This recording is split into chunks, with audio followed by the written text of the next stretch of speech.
Andrea, ¿has oído hablar del gran reemplazo? La teoría esta que dice que la inteligencia artificial nos va a quitar todos nuestros trabajos. Esa también, pero no. Yo te hablo de la que dice que unas pocas élites van a cambiar a las poblaciones nativas occidentales por inmigrantes. Vaya, vaya, o sea que se viene el Emilio más xenófobo, por lo que veo. Tranquila, esto no significa que yo lo defienda. Solo te voy a contar una historia. Pero Vale. antes, vamos a explicarle a esta gente que nos ve y que nos escucha que soy Emilio Domenech, Y yo soy Andrea Real y somos periodistas de Neutral. en la redacción de Neutral, y nuestro trabajo consiste en descifrar teorías de la conspiración cuya mitología a mí me encanta aprender. Y a mí me encanta desmontar. Esto es, me lo creo y me cuadra.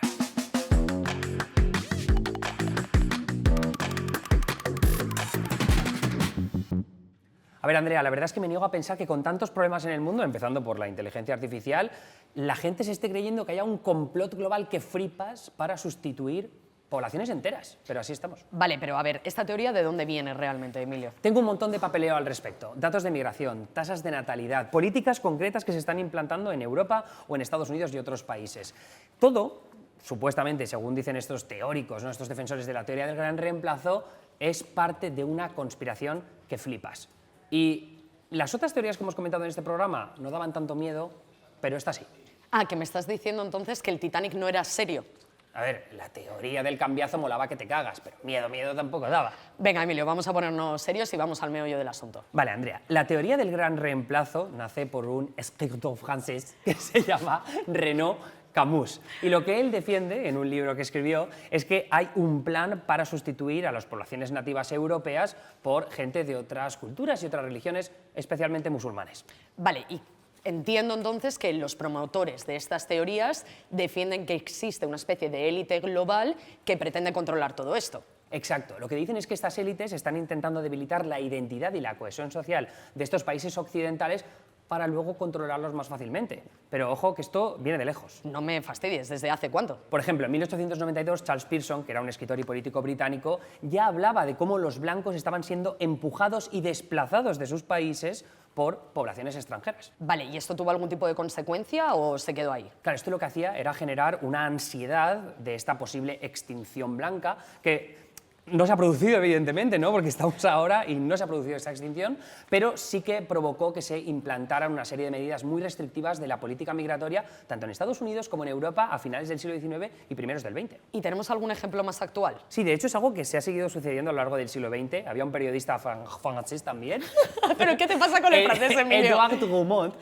Vale. pues entonces había mucho odio a los judíos, que luego tuvimos como consecuencia la Segunda Guerra Mundial, ¿no?, y el Holocausto y demás, pero que ya por entonces hablaba de ese discurso antisemita de cómo los judíos estaban desplazando a la población blanca. Sinceramente, Emilio, a mí esto me suena a un montón de teorías racistas. De hecho sí, pero es que no se queda ahí. Luego en los años 70 salió un libro que se llama The Turner Diaries, que lo que hacía era imaginar un mundo ficticio en el que se producía una guerra racial en Estados Unidos y se derrocaba al gobierno estadounidense. Blancos y judíos fuera. Bueno, el FBI define este libro como la Biblia de los racistas blancos, de la derecha racista en Estados Unidos. Me quedo absolutamente muerta. ¿Esto ha tenido trascendencia ahora o se quedó ahí, en los años 70, como me decías? Claro, todas estas ideas al final han sido los cimientos para un movimiento global conspiranoico, xenófobo y supremacista que precisamente con Internet, y esto ya hablamos de los últimos años, ha sido todavía más problemático. Vale, ¿y cómo enlazamos todo este contexto histórico que me acabas de explicar con el gran reemplazo moderno, el que estamos viviendo ahora? Pues volvemos a los franceses. Madre mía,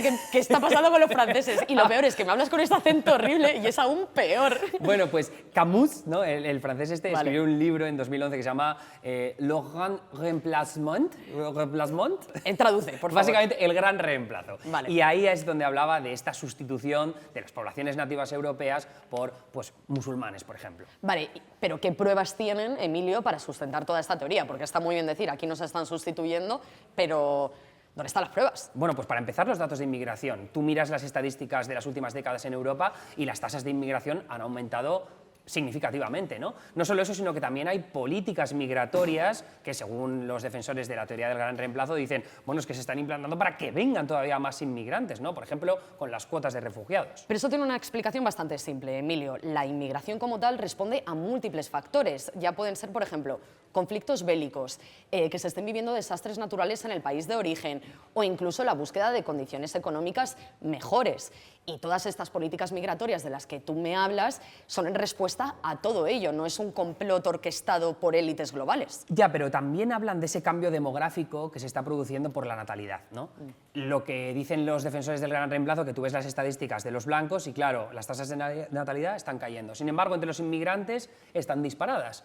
Y ellos hablan de cómo a través de la tasa de natalidad y de la inmigración está habiendo un cambio demográfico brutal. Pero a ver, Emilio, es que con las tasas de natalidad sucede lo mismo que te decía con la inmigración, responde a multitud de factores que además son muy complejos. Por ejemplo, ¿tú qué edad tienes?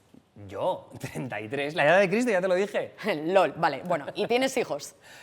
No, ninguno. Vale, ¿y por qué no tienes hijos? Pues porque no tengo un puto clavo, ¿sabes? Básicamente ese es el resumen. Vale, pues exactamente. Los precios del alquiler, la situación económica de los países que han encadenado numerosas crisis. Y ya no solamente eso, que a ti sé que te gusta mucho la fiesta, el ir al cine, el ocio. Es verdad que me gusta bastante el cine y la fiesta. Pues tío, ahí lo tienes. Hay muchísimos factores que hacen que en las sociedades occidentales cada vez tengamos menos hijos y que además los tengamos más tarde. Vale, good point. Pero, ¿qué les dirías cuando te mencionan la tasa de natalidad de los inmigrantes? Pues de nuevo, Emilio, es una cuestión de 1000 factores distintos. Pues de qué países vienen, de qué culturas, con qué condiciones económicas. Tú ahora mismo pues eres bastante privilegiado, yo también. Pero no sabemos cómo llegan esas personas a los países que las reciben, en qué situaciones, en qué niveles de pobreza y qué cultura traen desde casa. Claro, es como que vienen de países que cultural, social o económicamente podemos remontarnos a la Europa de hace decenas de años, ¿no? Exacto, ¿y qué tasa de natalidad teníamos nosotros entonces? Ah, ya sé por dónde vas. Amigo. Aún así, mi pregunta es, Emilio, ¿cómo han conseguido engañar a tanta gente con esta teoría del gran reemplazo? Porque, por lo que yo he estado viendo en internet, esto se lo suelen creer chavales jóvenes que además en su mayoría son hombres. Claro, es que la teoría ha evolucionado para atraer a jóvenes a través de videojuegos y de discursos antifeministas. Tú ahora, en foros de internet que hablan de videojuegos o de cómics, hay una puerta de acceso muy fácil a estos jóvenes a través de los discursos antifeministas. Y aquí tenéis que buscar Gamergate, que habla muy bien de esto. Vale, pero no te vayas de la conversación, sigue contándome. Yes, ya vuelvo.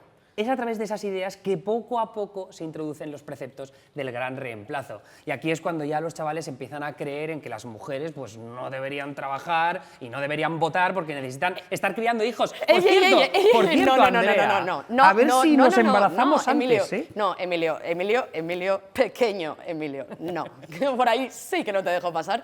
Además, esto que me estás contando es espantoso. Y claro, a mí la sensación que me da es como de estos chavales que no saben cómo hablar con una chica, ¿no? Y de cómo relacionarse con mujeres, al final acaban teniendo todas estas ideas incels que les llevan, porque es así un poco, que les llevan a creerse también esta teoría del gran reemplazo, ¿no? Las mujeres no se quedan embarazadas, no tienen hijos y encima vienen los inmigrantes a tenerlos y entonces van a desaparecer los blancos del mundo.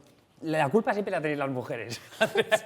Es que de verdad, no puedo contigo, tío, no puedo contigo. No, pero es que encima además, luego a través de memes y de bromas, se popularizan este tipo de discursos que pueden parecer inofensivos al principio, pero luego se van radicalizando. Y claro, Emilio, ya no solamente redes sociales, sino que yo también he estado ahí bicheando y he visto que algunos medios de comunicación e incluso políticos están utilizando todas estas teorías para su propio beneficio, que además luego lo argumentan como que existen élites globales que están detrás de todo esto. Y el asunto es que muchos de estos jóvenes y creyentes de la teoría luego ven imágenes de barcos llenos de migrantes que llegan a nuestras costas sin parar y lo más fácil para ellos, por mensajes que les llegan también de los políticos y de los medios, es empezar a conspirar. Un enemigo común, los malos, las élites. Pero a ver, Emilio, es que eso también sucede porque hay muchos ejemplos de desinformación que circula por las redes sociales. Ya bien, se utilizan mensajes alarmistas que pretenden generar miedo y pánico entre toda la población o incluso imágenes totalmente descontextualizadas. Y ya ni te hablo de grafismos o incluso estadísticas que están o manipuladas o directamente sacadas fuera de contexto. O sea que hay que tener mucho cuidado con lo que vamos viendo por las redes. Claro, es más fácil conspirar que atender a causas o factores complejos, porque sí que están llegando barcos con migrantes a nuestras costas. Claro que sí, pero es que la teoría habla de una gran conspiración para cambiar la demografía de los países occidentales y realmente los problemas de la migración atienden a causas mucho más graves. No, pero dame ejemplos concretos. Vale, tranquilo que te doy ejemplos. Guerras en el Sahel y Oriente Medio, que esto es algo que estamos viviendo ahora, la pobreza extrema que hay, por ejemplo, en África y en Asia, fruto del capitalismo y de la globalización, o incluso los efectos del cambio climático que hace que muchas personas personas migren de sus países pues, para evitar, por ejemplo, sequías. O sea, en realidad tú también me estás dando una respuesta que es fácil de entender, ¿no? Porque es verdad que hay cambios migratorios en marcha, muy difíciles, y de la misma forma hay políticos occidentales que ven esas dificultades y, oye, vamos a implantar medidas humanitarias, oye, vamos a intentar conseguir mejores condiciones para los migrantes que llegan a países de destino. Ya está. Claro, exactamente, Emilio, pero eso no implica que haya un plan orquestado por unas élites globales que pretenden cambiar la demografía de todos los países occidentales. Tú mismo lo has dicho, si bien hay partidos políticos que son más humanitarios, hay otros que están completamente en contra. Claro, es verdad. De hecho, el mayor problema de todo esto es que existe todo un ecosistema político que se está aprovechando de todos estos miedos xenófobos para hacer política. Claro, y es más efectivo decir que los malos son solo estas pequeñas élites, el villano oculto en la sombra que todo lo controla. Efectivamente. De hecho, Emilio, me está empezando a sorprender bastante que, llegados a este punto del episodio, no me hayas mencionado Estados Unidos. Estás tardando en ponérmelo de ejemplo. Lo tengo aquí. Te lo iba a decía mencionar, yo. Porque Ya decía yo. Tucker Carlson, el que era presentador de Fox News, que lo echaron por mentiroso, él en 400 episodios distintos, según una investigación del New York Times, mencionó cosas que tenían que ver con la teoría del gran reemplazo. O sea, que es que sí que había un esfuerzo mediático por implantar estas ideas. ¿Y la gente se lo está creyendo o qué? De hecho, es flipante este dato. 1/3 de la población estadounidense se cree al menos algunos aspectos de la teoría del gran reemplazo. Pero es que luego te vas a Francia y el 60% de la población, según algunas encuestas, se creen ciertos aspectos de la teoría. Madre mía, pero es que lo que estoy viendo es que ya el problema no es que esté solamente en partidos de extrema derecha o en la derecha más extrema ya no politizada, sino que está llegando a la gente. De hecho, estoy viendo como datos muy compartidos en estos círculos conspiranoicos que hablan de que la población blanca en Estados Unidos ha bajado del 75% aproximadamente en 2010 al 64% en 2020. Entonces dicen, ostras, extinción blanca, ¿no? Eso que decían a primeros del 20, pues ahora a primeros del 21. Pero es que, Emilio, realmente eso es una distorsión. Eso se explica realmente con el cambio que han sufrido la manera de elaborarse los censos en Estados Unidos. Porque ahora las personas pueden identificarse con varias razas, ya no tienen que elegir únicamente una. Ese dato no lo sabía. Sí, sí, y es que además en Estados Unidos, y bueno, no solamente en Estados Unidos, en muchas partes del mundo, cada vez existen más familias mixtas. Pero es que también usan otro dato. Dicen que la población blanca en Estados Unidos para el año 2044 dejará de ser mayoría y que eso es parte también del complot. Bueno, Emilio, pero es que eso es otra distorsión de la realidad. Si bien es cierto que la población blanca no hispana está disminuyendo en Estados Unidos, eso no significa que vayan a ser una minoría para 2044. De hecho, lo que se pronostica es que sigan siendo el grupo más grande, si bien no una mayoría absoluta. Pero bueno, es que eso es la pluralidad. Entiendo, no es todo como lo pintan los teóricos del gran reemplazo. Exacto, la narrativa esta que dice que nos están reemplazando y de que los blancos vamos a acabar siendo una minoría, lo único que hace es generar un pánico completamente innecesario. Totalmente innecesario, tienes razón. Lo que realmente está ocurriendo es un aumento de la diversidad y que cada vez más personas se identifican con más razas. Pero eso no significa que vaya a haber un gran reemplazo, sino que es simplemente un cambio demográfico. Ni que decir que estamos hablando de cambios demográficos que, vale, sí, disminuye el número de blancos en este u otro país, pero decir que eso es malo es un discurso racista que te cagas. Claro, pero es que esa es otra. La narrativa del gran reemplazo lo que busca, Emilio, es distorsionar la realidad. Y esto lleva sucediendo en Europa, en Estados Unidos y en otros lugares del mundo. Lo estábamos viendo. Exacto, desde hace siglos. Entonces, realmente esta idea no es nueva, pero lo que sí que están intentando conseguir es generar discursos cada vez más alarmistas con conceptos como aquí vienen los inmigrantes a quitarnos el trabajo, nos vienen a incrementar los niveles de delincuencia, etcétera, etcétera. Y esto lo hacen para conseguir votos, claro. Efectivamente. Lo que me da miedo de todas maneras es que esto pase de conseguir votos a generar violencia. No, es que normal que te dé miedo porque realmente tenemos ejemplos concretos de que esto ha sucedido por básicamente dos tiroteos, se me vienen ahora mismo a la cabeza, los más recientes, que las personas que llevaron a cabo estos asesinatos escribían en sus manifiestos sobre la teoría del gran reemplazo. ¡Ostras! Tenemos un ejemplo en 2019 en Christchurch, Nueva Zelanda, en el que un tirador mató a decenas de musulmanes, pero es que no solo con eso, en su propio manifiesto escribía "They're not gonna replace us", que, sí, traducido al español, significa "no nos van a reemplazar". Y ya no solamente ahí, en 2022, en Buffalo, en Estados Unidos, también sucedió lo mismo, pero con un grupo de personas negras. O sea que esto realmente sí que está afectando y llegando a la población y está dando lugar a actos de violencia. Es bastante heavy que este tipo de discursos, que a veces o sea, se traducen en bromas y en memes que podemos ver en redes sociales, pero que radicalizan a la gente a tal punto de cometer esta serie de actos. No, totalmente, y es que muestra bastante cómo si dejamos proliferar todas estas ideas sin ningún tipo de control pueden llegar a ser muy peligrosas. Lo que tengo claro, Andrea, es que esta, de todas las que hemos comentado hasta ahora, la peor de las teorías y sin duda la más peligrosa. No, absolutamente, y tenemos que ver a ver hasta dónde llega esto, pero esperemos que se vaya frenando poco a poco. Lo que me queda claro es que todas estas teorías asquerosas del gran reemplazo y de las élites que lo controlan todo, no. Lo que me has contado tú sí, me lo creo y me cuadra.